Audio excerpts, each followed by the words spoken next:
Halo, selamat siang pemirsa. Saya Reza Helmi. Inilah seputar iNews Siang.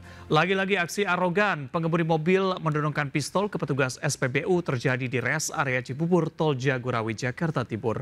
Bos toko pakaian dalam ini mengamuk gara-gara ditolak ngisi BBM Pertalite lantaran tidak punya barcode My Pertamina.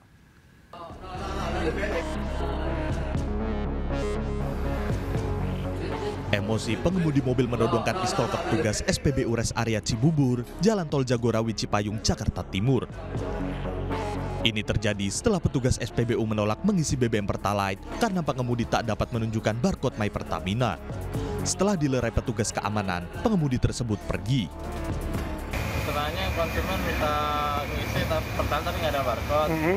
Dari Pertamina kan anjurannya udah pakai barcode wajib kan. Iya. Kita juga udah nggak bantuin, plat nomor. Jadi himbawannya sih mendingan depannya segera daftarin barcode aja. Oh, terus dia emosi. Sempat ngeluarin senjata gitu? Kalau senjata sih narik. Oh, narik Ya, ke atas. gitu aja, Pak. Takut nggak tadi petugas, Bang? Ya, alhamdulillah sih cuma kaget doang, Pak. Tinggal doang kaget lah. Apaan ya? Dari plat nomor mobil pelaku yang terekam jelas CCTV, polisi menangkap pengemudi mobil tersebut. Meski tidak ditembakkan, pelaku todong pistol bisa dikenakan ancaman pidana maksimal 9 tahun penjara. Dari Jakarta, Rio Manik, iNews melaporkan. Akibat jalan rusak dan licin, bus Transjakarta terjebak di tengah perlintasan rel kereta Grogol, Jakarta Barat. Ada puluhan penumpang yang panik menyelamatkan diri lantaran terdengar tanda peringatan kereta akan melintas. Bus Transjakarta jurusan Pluit Pinang Ranti ini terjebak di tengah rel perlintasan kereta Grogol, Jakarta Barat. Ini terjadi saat bus melintas jalan yang rusak serta licin pasca hujan. Para penumpang panik turun dari bus saat mendengar tanda peringatan kereta akan melintas. Dibantu warga, bus akhirnya bisa kembali melanjutkan perjalanan sebelum kereta melintas. Saat ini jalan perlintasan yang rusak untuk sementara ditambal dengan tanah.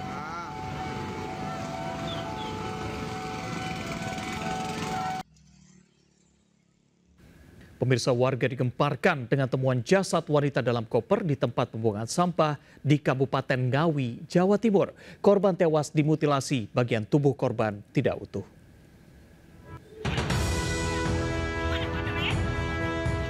Puluhan warga desa Dadapan, Kecamatan Kendal, Ngawi, Jawa Timur berdatangan ke tempat ditemukannya koper berisi mayat seorang wanita yang ditemukan di selokan dekat tempat pembuangan sampah. Koper berisi mayat ini pertama kali ditemukan seorang warga yang hendak membuang sampah.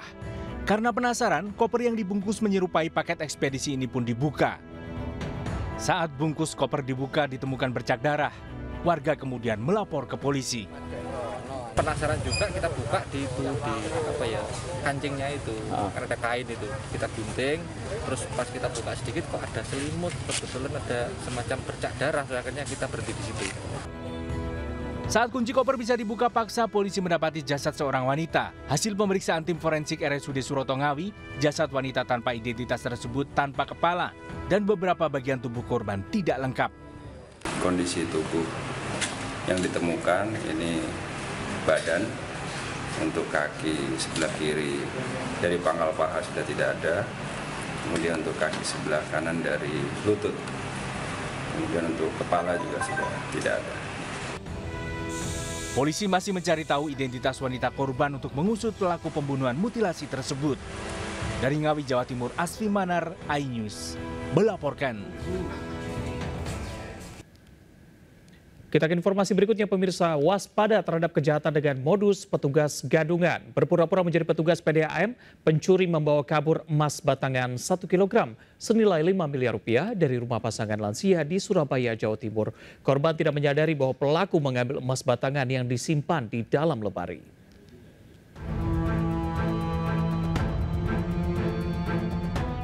Pencurian emas batangan menggegerkan warga Surabaya.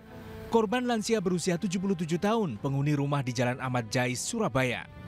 Saat kejadian, 4 orang pelaku mendatangi rumah korban dengan mengaku sebagai petugas PDAM hendak memeriksa meteran air. 2 pelaku masuk ke dalam rumah, 2 lainnya berjaga di luar.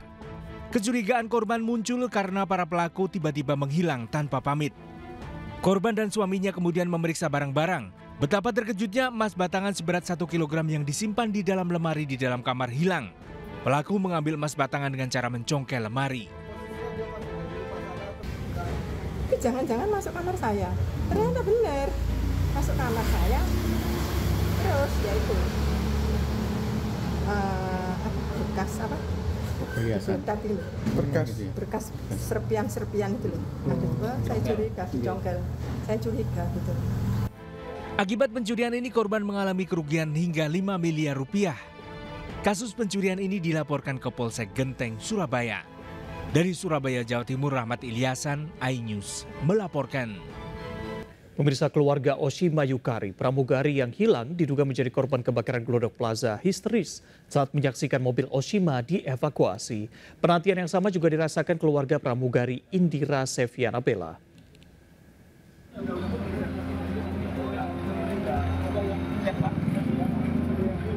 Mobil putih milik pramugari Oshima Yukari menjadi saksi bisu. Terakhir kalinya Oshima Yukari terlihat hingga dilaporkan hilang.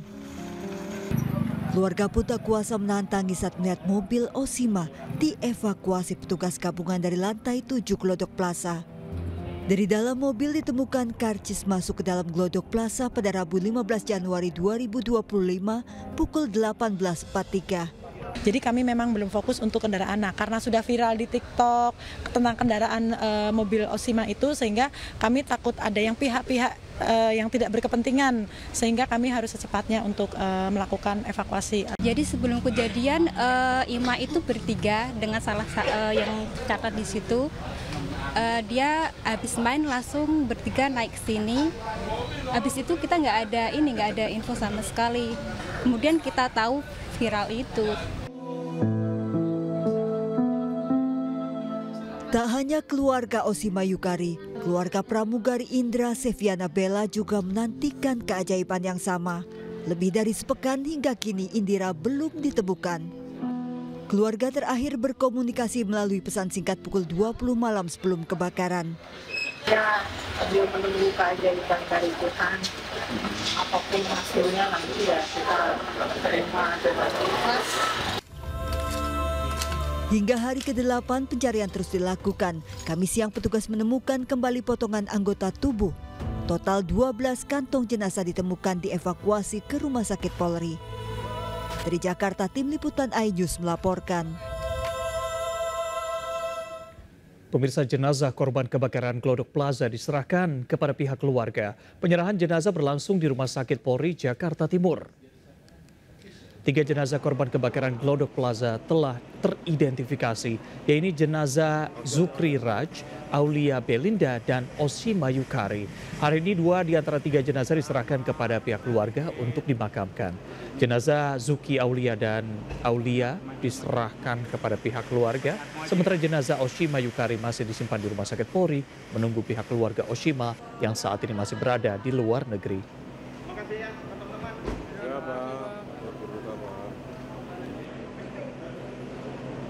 Teridentifikasi sebagai Suki Fitria Raja, laki-laki 42 tahun, teridentifikasi berdasarkan pemeriksaan DNA. Yang kedua, body part dengan nomor PNJ /Glodok /003 cocok dengan data antemortem nomor 2, teridentifikasi sebagai Aulia Belinda Karupak, perempuan 28 tahun, teridentifikasi berdasarkan pemeriksaan DNA dan medis. Kita ke informasi lain, pemirsa. Ijazah puluhan siswa SMK Negeri di Depok, Jawa Barat ditahan dengan modus belum membayar sumbangan gedung hingga potongan dana program Indonesia Pintar. Menurut orang tua siswa, ijazah baru bisa diambil jika tunggakan dilunasi.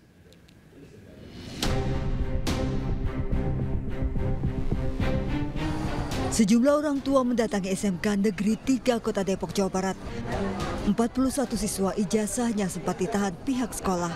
Kasus penahanan ijazah ini pun viral di media sosial. Orang tua siswa mengaku ijazah baru bisa diambil jika mereka melunasi sebagian tunggakan yang disebut sebagai sumbangan. Untuk tunggakan sumbangan yang dimaksud mulai dari biaya PKL, wisuda, seragam, hingga sumbangan gedung. Setiap tahun memang ada aja sih.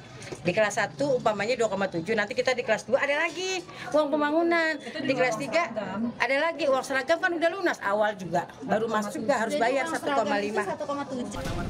Sementara sekolah membantah terkait tunggakan, sejumlah orang tua sudah difasilitasi LSM untuk mengambil ijazah. Menanggapi seperti apa? Itu tidak betul. Tidak betul, Pak ya? Bukan tunggakan. Jadi kan mereka kan ada kewajiban, ya. Selama dia bersekolah itu kan ada kewajiban, ada. Sementara itu, Gubernur Jawa Barat terpilih Deddy Mulyadi meminta sekolah di Jawa Barat tidak lagi menahan ijazah siswa. Seluruh ijazah itu agar diserahkan ke rumahnya masing-masing di seluruh wilayah Provinsi Jawa Barat, sehingga tidak merepotkan peserta didik yang ijazahnya belum diserahkan. Karena ini adalah kewajiban negara. Penahanan ijazah di sekolah-sekolah Jawa Barat diminta segera dihentikan. Pemprov Jawa Barat akan segera menyelesaikan seluruh permasalahan siswa dengan sekolah. Dari Depok, Jawa Barat, Iyung Rizky, iNews melaporkan. Udah lulus kurang satu. Berikutnya, pemeriksaan kematian Jenderal TNI anggota BIN yang mayatnya ditemukan di Marunda, Jakarta Utara. Polisi tidak menemukan bekas kecelakaan pada mobil yang dinaiki korban. Suatu ban roda mobil korban tidak ada. Semakin menambah rumit misteri kematian korban.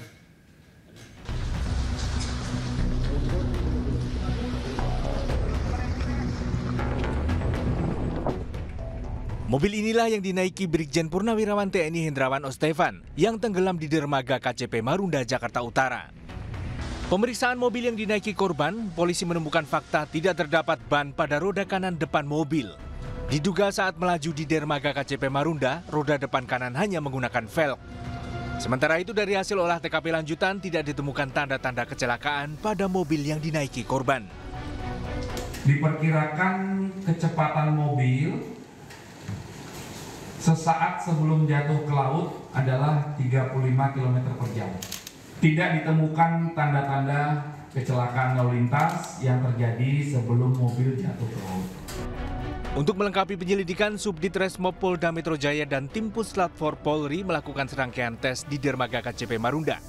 Di antaranya tes kecepatan dari awal mobil terekam CCTV hingga mobil terjun bebas ke laut. Olah TKP lanjutan ini untuk menentukan apakah mobil yang dikendarai korban berjalan sendiri ataukah ada unsur kesengajaan. Dari Jakarta, Helmi Sajangbati, iNews melaporkan. Lebih dari 1.700 warga korban kebakaran Kemayoran, Jakarta Pusat kehilangan tempat tinggalnya. Pemprov Jakarta menawarkan opsi warga direlokasi ke rusun, salah satunya ke Wisma Atlet.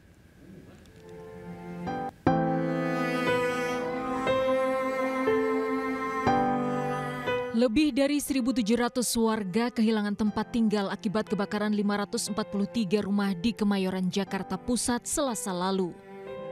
Para korban kebakaran kini tinggal di pengungsian Lapangan Merah Polrestro Jakarta Pusat dan sejumlah tenda darurat. Pengungsi korban kebakaran tidur berdesakan dan mengandalkan bantuan makanan, pakaian untuk bertahan hidup sehari-hari.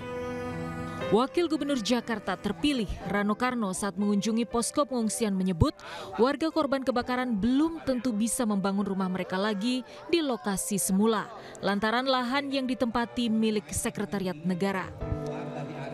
Pemprov Jakarta menawarkan relokasi ke rumah susun, salah satunya ke Wisma Atlet. Namun rencana itu ditolak warga korban kebakaran. Tentu kalau yang terdekat ini misalnya Wisma Atlet, itu kan terdekat. Cuman ya itu kan kembali lagi Wisma Atlet, itu kan wewenang dari Seknek. Nah nanti kita tinggal bicara saja dengan Seknek kan, karena juga di sini hampir rata-rata lahannya lahan Seknek. Nah jadi nggak juga bisa sembarangan mereka bangun, karena ini bukan tanah Pemprov. Pemprov Jakarta akan berkoordinasi dengan Sekretariat Negara terkait opsi bisa tidaknya lahan bekas kebakaran dihibahkan ke Pemprov. Nantinya lahan tersebut akan dibangun rusun sewa bagi korban kebakaran Kemayoran. Dari Jakarta, Rani Sanjaya, iNews melaporkan. Pemirsa, 15 desa di 7 kecamatan di Cirebon, Jawa Barat terendam banjir pagi tadi. Ketinggian air mencapai 1 meter lebih membuat aktivitas warga lumpuh total. Ratusan siswa sekolah diliburkan.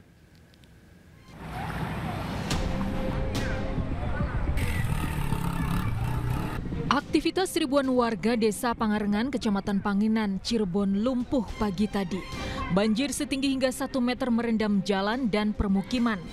Banjir terjadi usai hujan deras berjam-jam membuat sejumlah sungai meluap. Diperparah pasang air laut, banjir pun sulit surut. Data BPBD setempat, banjir di wilayah timur Cirebon ini telah merendam 15 desa di 7 kecamatan, yaitu Kecamatan Pangenan, Lemah Abang, Astana Japura, Walet, Ciledug, Pasaleman, dan Karangwareng. Meski bukan kali pertama terjadi, banjir kali ini tergolong cukup parah. Karena hujan terlalu lebat gitu. Sungai Kalau hujan terlalu tinggi bisa. Sungai meluap di belakang, Pak. Sungai meluap dari sana. Akibat banjir, puluhan sekolah diliburkan, salah satunya SMP Negeri Pangenan. Ketinggian air mencapai 1 meter lebih merendam seluruh ruang kelas. Dari Cirebon, Jawa Barat, Toy Skandar, iNews melaporkan.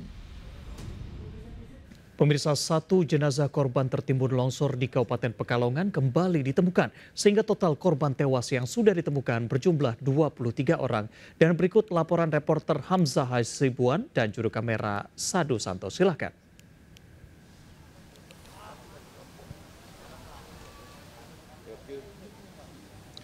Ya Reza dan juga pemirsa, saat ini kami masih berada di lokasi TKP bencana tanah longsor di Kecamatan Petung Kriono, Kabupaten Pekalongan, Jawa Tengah. Saat ini bisa terlihat di belakang saya ini juga masih terdapat tim dari tim SAR gabungan yang masih terus melakukan proses evakuasi dari jenazah korban yang sebelumnya dilaporkan ada sekitar 4 korban hilang. Dan saat ini dari data terakhir yang kami dapatkan ini sudah ada sekitar 23 korban yang ditemukan meninggal dunia di lokasi di mana TKP bencana tanah longsor ini terjadi.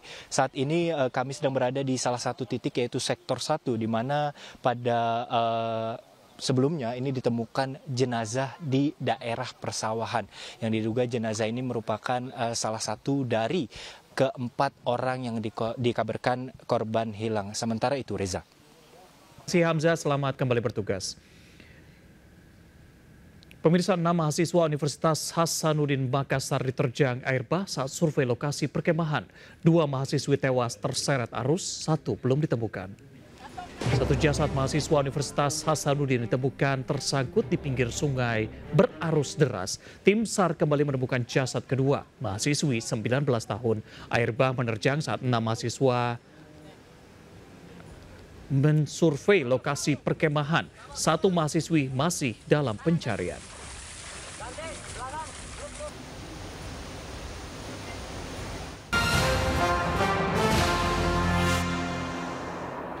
Pemirsa, emak-emak berdaster di Bogor, Jawa Barat nekat mengadang motor maling gas melon hingga terpental.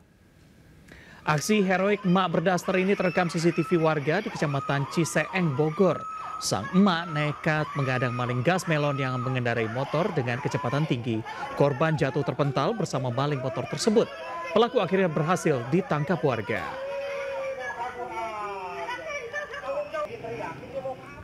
Pemirsa, MNC Finance bersama MNC Leasing kembali menggelar acara Durian Vaganza. Ada ribuan durian disediakan dalam acara makan durian bersama yang digelar MNC Finance bersama MNC Leasing di kantor cabang Abdul Muiz, Tanah Abang, Jakarta Pusat. Acara ini dipersembahkan bagi para mitra dan rekanan yang telah berkontribusi serta mensupport kinerja MNC Finance dan MNC Leasing selama tahun 2024.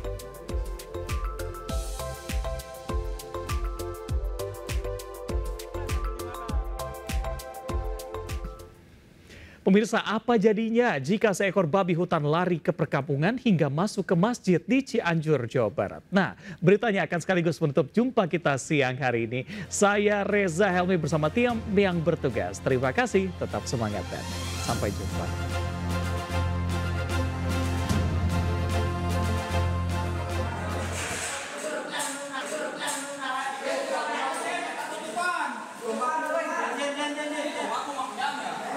Ayah Bagong di Jero Sigit, Ayah Bagong.